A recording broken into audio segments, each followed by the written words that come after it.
What was your question?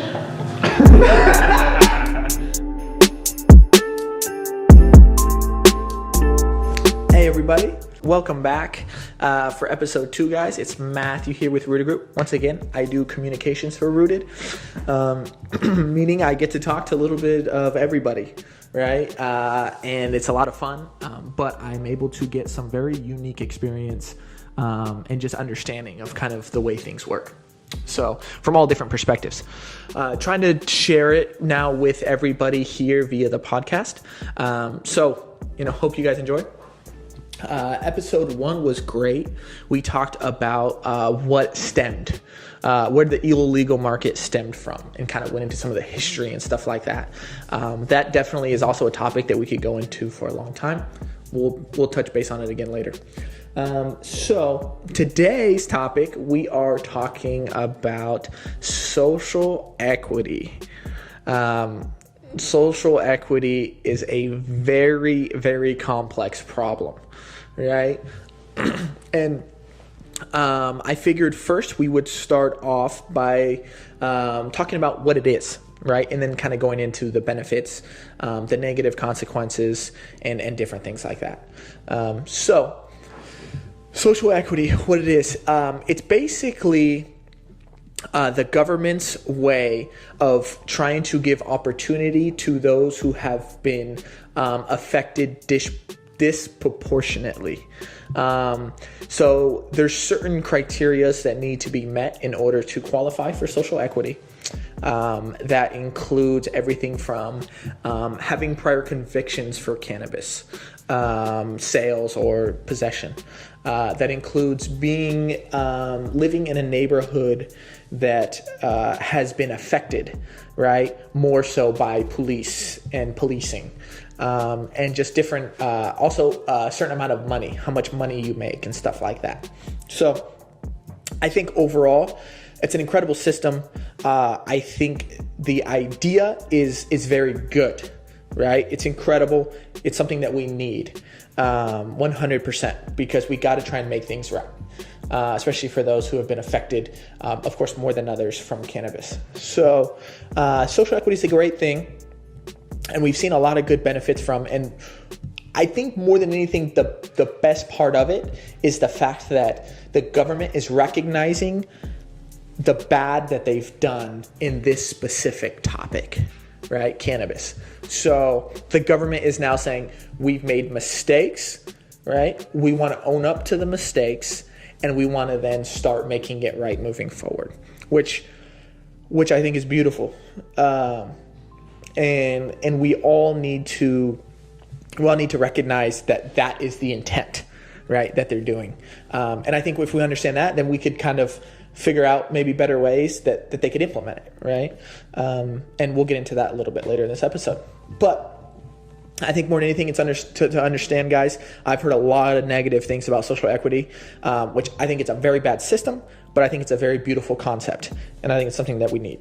So that is what social equity is, and that's kind of why it has come about.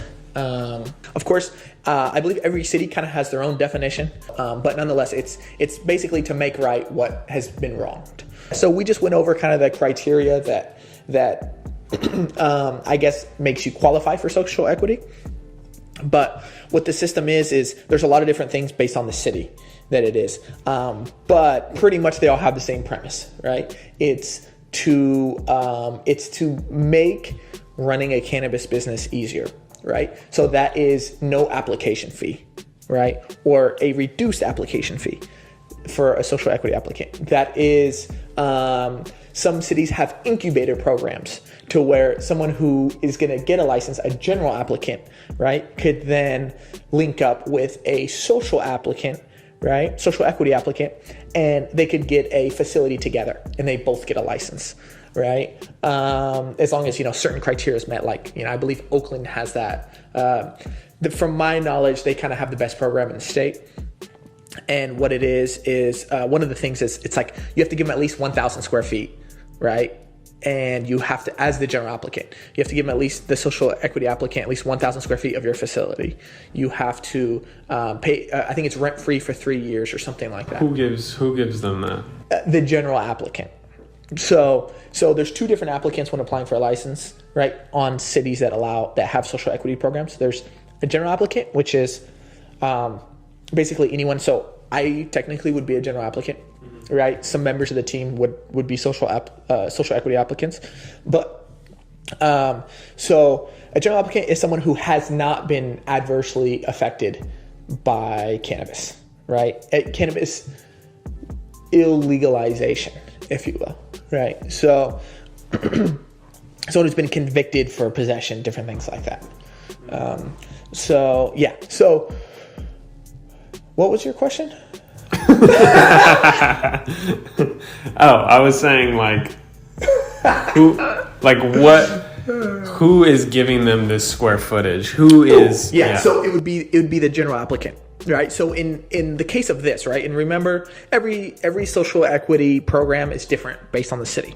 But for example, I know Oakland has the incubator set up as well, to where a general applicant, right? For example, myself, I have not been convicted of possession or selling or anything like that, right? When I apply for a license, I'm put in a general applicant area, right? Then let's say if you, Skylar, have been arrested for cannabis possession, you would then get in the city of Oakland, you would then be a social equity applicant. You qualify. So basically, they have an online system to where we could link up, right? And make sure we're interested in the same things. So you are applying to host for the social equity applicant? Exactly. And what that does is that gets you your license faster. So the benefit to you is just getting a license faster. Exactly. Yep. You get kind of pushed ahead. Right. So is there cons to you being a general applicant? I guess besides dealing with a social equity applicant? Yeah, for sure. It's kind of funny. Depending upon the city, I would answer the question yes, because depending upon the city, it's almost frowned upon if you're a general applicant. It's very, very bizarre. Are you getting tax breaks or something like that by hosting someone in your facility? You said you're giving them 1,000 square feet. Yeah, no.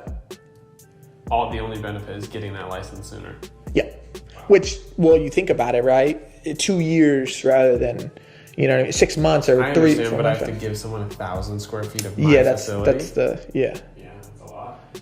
Well, what do you think about the city of Oakland, right? Most licenses are less than 1,000 square feet of space. Yeah. So it's kind of interesting the way that works. But other than cultivation, it's pretty small.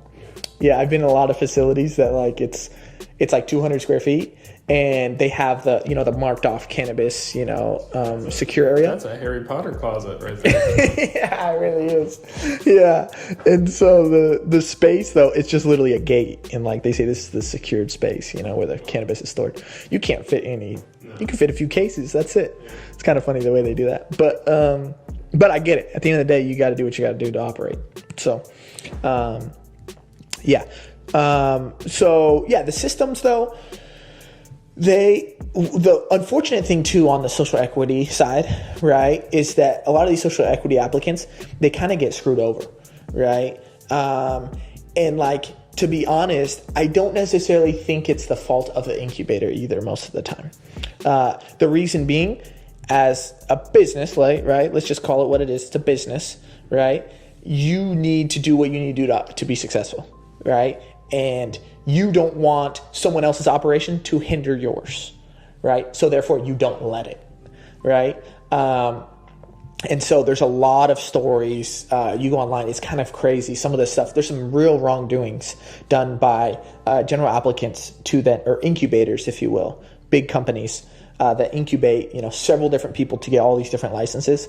They incubate, but then they really do nothing for then the social equity applicant, right? So they meet the minimum requirement, but then they don't help out in other ways, right? And they don't. Which is perfectly legal. Which is perfectly legal. They're just doing what it takes to get the license. Then after that, they literally don't want nothing to do with them. Yep, you come in from this time to this time. Like, it's a business. You should be able to go. You get what I mean? Just all these different scenarios pop up. It's really crazy. Which, as a social equity applicant, there's no way you could predict that kind of behavior from your incubator. There's no way. No. But also, you think about it from an incubator standpoint as well, right? To play devil's advocate here, but you don't want to have to run someone else's business. And I think that's where like a lot of them, the social equity applicants are having a hard time. Right? Because yes, they were able to get legal easier, but they were not able to run their business easier. Question. Right? Are those, when hosting a social equity applicant, are you a competitor with them? Technically, you could be. Their success could be hindering your success? Yeah, that could be a factor. Yeah. That's if you have that mindset, right? Where in the first episode we went, no, you band together. That's the culture. You fight the black market. You don't fight anyone in the illegal market. But yeah, the culture of the industry is very much, yes, no, I'm going after you. Yeah. It's very, I think education is a good word. It's a very uneducated way of doing business. Yeah. Doesn't make sense. No. So, and then the even bigger problem, right? I'm telling you this, there's layers to this. The even bigger problem is, let's just say for the city of Oakland, and I bring up Oakland mainly because I'm most familiar with it. I know Palm Springs, I've talked to some of the staff there in the city, and they're putting together a really good social equity program. Stuff that we've been able to kind of give our 2 cents in how they set that up. So it's pretty cool to see what they're doing, but they're really overall modeling it around the Oakland social equity setup and making it better, which I think is always a good thing, right? You take what already exists and make it better. So, but one of the things that Oakland did, right? And like I said, there's layers to this. Oakland says, yeah, you could be a social equity applicant, but you cannot. So in cannabis licenses, you can't transfer the license. It's the same owner no matter what, right? So it's very, very technical in how you actually have to sell a license to somebody. That's a whole nother episode in of itself, right? And we've had to deal with that a lot, and it's very frustrating. But one of the things that the city of Oakland said is that social equity applicants, right? Even if you kind of do this workaround, you cannot sell it. You have to, the social equity applicant needs to be on the license no matter what, right? So you have these social equity applicants that are not making it, right? That got a really good deal on a license, that all these different things. And they're not able to make it in the industry because of how hard it is, which is kind of some of the stuff we talked about on the first episode, right? Which is something you deal with at Rooted, correct? That's exactly what we do. Mm-hmm. We kind of make that process way easier, right? We do the entire back end, the whole infrastructure of your business, so you can then just focus on what you did before. Because making sales. Because also being a social equity applicant, you're not necessarily always someone who reads the entire law and all that stuff in order to. Yeah. Correct. You think about kind of the average social equity applicant. Of course, you can't generalize it, but the average social equity applicant, right, has been arrested several times, right? Lives in a bad area, right? And it's, I'm not saying it's the fault of theirs whatsoever. I'm just saying there's other stuff that comes with it. That's what the application is for. It's for people of that, who have been treated unfairly from the system, right? Exactly. So the social equity applicant, which what I'll get into later in this episode, they need help operating. They don't need help getting licensed, right? Well, of course, we all need help getting licensed, not just social equity applicants. But it's really how you could help a social equity applicant is getting them, helping them operate their business. Yeah. A question that I would propose would be, why wouldn't the system set you up for success? In the sense of, why wouldn't they provide like a like consultant? Exactly. Why wouldn't they provide someone who's in like a good consulting position to like lead the way? You know what I'm saying? I think because then the government needs to be held more accountable, right? Because if then that let's say whoever they then whoever they then, promote or company they decide to choose to help, right? If then the social equity applicant doesn't make it, it's the city's fault, right? Which, to be honest, too, in business, right? Like, if you can't make it, you can't make it, right? We shouldn't feel bad for you. We should, it's unfortunate, but that's just the way it works, right? The best ones always win, and typically the best ones with the best systems. That's how it works, right? So, yeah, it's making a street side taco stand into a brick and mortar location. Exactly. How do you expect them to understand any of the background? Exactly. It's a totally different game. And so, but like I was talking about earlier, Oakland, right? They say you can't sell it, right? Can't sell the license. So then these social equity applicants are no longer in business because they can't do anything, but they're not even now able to sell the business, right? To make something off of it, to get something back from it. Why don't they allow you to do that? I think because of the advantages that they have, right? So the advantage you have in getting licensed, they're saying, well, no, it's you now. But at the end of the day, if you can't make it, you can't make it, right? Give them an out. Just like a general applicant has an out, right? They just sell it, they sell it. And so, yeah, it's a very kind of complex issue there. But once again, I think, right, though we're kind of touching on a lot of the negative consequences, of course, of social equity, right? I think it's important to know it's for a good reason, right? And I think it's a great thing. It just you need to focus on something different, right? Whereas maybe instead of think about this, right? This would really help them, right? Don't tie them to any kind of general applicant, for example, right? In terms of an incubator standpoint. The reason being, right? Why is the general applicant going to help you more than they have to operate their business? They're not going to, nor should they, right? Instead, what they need to do, right, is they just need to make it easier to even get licensed, right? That's what they need to do. They need to make it easier if you're willing to follow our rules, right? And that's what we believe here at Rudy Group. If you want to be legal, right, which not everyone wants to, it's important to note that.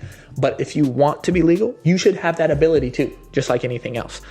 And so make that process easier. Why am I paying rent, right, for a property, 3x rent for a property, while you're waiting to process my paperwork and do inspections on the facility?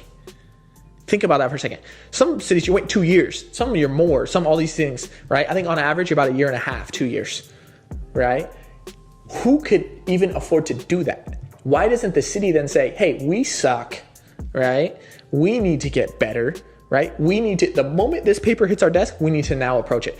Cut that time down to 3 months. You get what I'm saying? Yeah. And if you weren't able to work out with your landlord 3 months of free rent, then you pay 3 months. I don't know what to tell you. Right? But so you think about it from just the system standpoint and how legalization works. That's how you would help everybody operate, right? That's also another way you could combat the black market. Also, I think... What do you expect them to do for 2 years? Exactly. How do you expect them to make money? You want to know how most of them are doing it? They're selling illegally. Yeah. Exactly how they're doing it. Yeah. Yeah. And at a certain point, you can't even be mad at them. Right? Don't do it because you're creating the problem. But at the end of the day, everyone got to eat. So, government just needs to do better. That's what I think. So, yeah. And so with that, though, social equity, it hasn't worked, right? And the state has continued to push funding towards it. I believe we're at $150 million or something like that the state has given to cities who have social equity programs. Skylar, can you pull up what cities have social equity programs? I think there's 10 or something like that. But check that out real quick while I'm talking. But but they've all gone terrible, right? There's been also, once again, there's been a lot of corruption involved, right? There's just with just regular general applications as well. They have, once again, we just went over some of the details on how it's just such a flawed system because you're not helping them operate. when operating is the hardest part, right? It's 100% the hardest part. So many people think that the piece of paper in their hand is so valuable, right? Because it sells for so much. What they're not understanding is that you're selling a product, once again, for a 50% margin, right? So you're making more on everything else that you would sell, right? For the most part, that's, let's say, a high priced item, right? For less margin. And you need to now follow all these systems to operate. There's no way, right? So the piece of paper literally means nothing. It just means you can do it legally, right? But if you don't then go out there and make sales and different things, and I'm referring to a retail standpoint because that's really who we help, right? So that's the most experience I have with it is on the retail side. But if you're not doing that, then what, you know what I mean? There's no way you're going to make it. And that's what we're seeing. No one's made it. So and even by the way, there's 7 cities that have it. 7 cities that have social equity. What are those cities? Can you name? Oakland, LA, Los Angeles. Los Angeles, by the way, has been under investigation several times for their social equity program. But okay. San Francisco. San Francisco is also a bad setup. Sacramento. Okay. Long Beach. I hear Sacramento's good too. Long Beach, bad. Humboldt and Mendocino County. The whole county. Okay, that's cool. Yeah, for sure. Can you read some of like the, I guess, tabloids, or not tabloids, but what the news is saying kind of about, if you go on our website, we have that listed. Some of the things, it's kind of funny what some of these news outlets are saying about social equity. When I search the term social equity, by the way, every single article is negative. Every article is negative. There's the first 10, 15. I go to the next page and it's still negative. That's kind of funny. So like already it has just a negative connotation. I don't know if that's the right word. Right off the bat, like it has a negative type of vibe right off the bat. Like just as an applicant, you're searching what is social equity, and then everything's bad. Yeah, you get bad stuff right off the bat. That's funny. What are they saying? Can you just read the titles? Oh yeah. I know we put some on our website because that's one thing that we, almost every single one of our members on the delivery side are social equity applicants, right? That haven't been able to do it or have been screwed over. So. Yeah, right off the bat, the first 3 are cannabis industries equity programs are failing people of color. Social equity programs are meant to be right but are coming out wrong. Yeah. San Diego refuses to hop in the social equity game due to the illegal cannabis industry. It's basically just all things that are talking about how social equity is failed people basically. Yeah, and then you think about the state's approach to it, right? And once again, guys, I think we have to think about the good that it's doing, right? At least the good that it's trying to do, right? And I think as long as we know that, then we at least feel a little better about it, right? And just know that they just need to tweak some things instead, right? But the state just decides to pump money, right? So you think about it though. Think about this for a second. The state, we just said it's about $150 million. The state has given to cities to help fund social equity programs, right? But, right, that $150 million, what if instead you reduce the tax rate, right? You reduce the tax rate. Therefore, the social equity applicants that are operating, right, they're now able to sell the product for less. And so would everyone else, right? And then you could actually combat now the black market, right? Because once again, if a social equity applicant is at a disadvantage than a general applicant, right, which they are just based on history, right, then and the general applicant is affected by the black market, right, and cannot operate very well, can't operate that good because of it, right, because they're not able to compete correctly at the price point and stuff like this, and efficiency, right, than the black market. What do you think that means for a social equity applicant? Right? It just compounds the problem, right? To where like they're not looking at the root of the issue, right? With social equity, they're just. I think it's a great thing, but I think it's trying to put, you know what I mean, a Band-Aid on something, or it's not actually fixing what the real issue is. Of course. You know. What do you think would be the fix to that issue? Yeah, I think to go back to I briefly touched base on it, but make it easier to get legal, right? Yeah, you make it easier. You don't require so much capital up front, right? That's one way you do it, right? Open up the door to competition, right? And if you lose competing, then you lose. Just like any other industry, it doesn't matter, right? That's the consumer always wins, right? And so, and that's how we want it. So, and we don't want to miss that even if we are business people, right? Because we understand the benefit that comes from it. And we enjoy the competition, right? And so that's when capitalism actually works. That's when it works. Yeah. Exactly. So, to where the system that's set up right now, it's really just monopolies. That's the only way it could do. Yeah. You know what I mean? So, but you have to help people operate. So how do you do that? You reduce taxes, right? You reduce the amount of restrictions. You know what's funny? I know, for example, Wildemar, right? They had a law, or they had a little section in their ordinance that said, of course, a retailer could deliver as well, right? But you can't deliver in any city or jurisdiction that does not legalize cannabis, right? Think about that for a second. Wildemar is in Riverside, right? South Riverside. So next to Wildemar, you have Lake Elsinore, you have Temecula, you have Marietta, you have Menifee, you have a few of these cities. Typically, that area is a nicer area, right? So, with the exception of some parts of Lake Elsinore. So, Lake Elsinore is the only one who has legal cannabis. Everyone else is illegal. So, you're telling me a population of, can you look up the population of Wildemar? I want to say Lake Elsinore maybe 100,000. But a population, right, of 36,000 people, you're telling me I can't sell to someone outside of that, right, in the nearby area? There's no way. There's no way. Waldemar's like a neighborhood. Yeah. Think about it. That's smaller than probably every neighborhood in Los Angeles.